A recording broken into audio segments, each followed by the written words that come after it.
Hi, it's Tammy Brown Rodriguez, and welcome back. So I had some interesting feedback on our last video. So before we get into the update, I want to talk a little bit about my experience because I feel like a lot of folks are like, why should I listen to this lady? And how can these things possibly be true?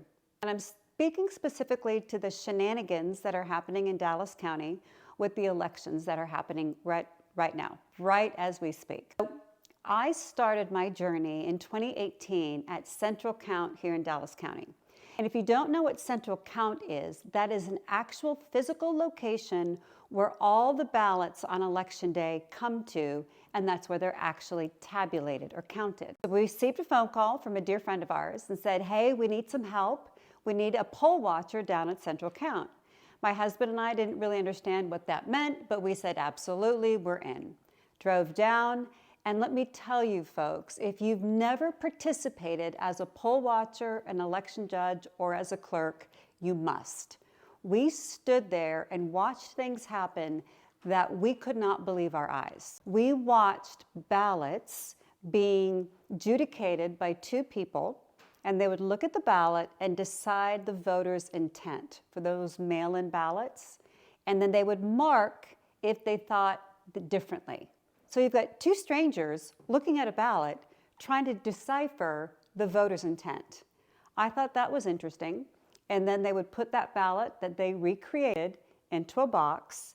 And at that time, they would take the box upstairs. The box gets upstairs, they undo the zip tie, and then we run those ballots through a tabulator, or counter, if you will. Well, half the time, the number on the box did not match the number that was written on the box, didn't match the number of ballots that were counted.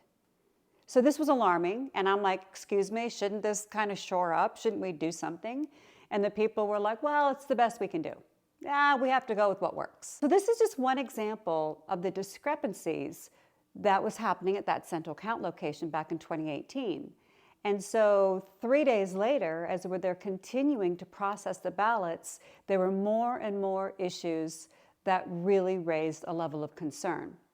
I happen to write legislation for a living, and so I would kind of go back home at night and dig through the election code and look at what was supposed to happen versus what was happening. And hear me on this. There were such huge discrepancies that we decided to get heavily involved into local politics. In fact, I was asked by the local party, and yes, I am a Republican, for those of you that were questioning me on YouTube. But there's a story about how I became a Republican, so we can go into that in a minute. However, I think what's critical here is that if you've not seen it with your own eyes, you simply cannot believe it. So I encourage all of you, get involved, be a poll watcher. Go down to Central Count and be a poll watcher where you can observe all of the dynamics that are happening, and you decide for yourself if what I'm saying is true or not.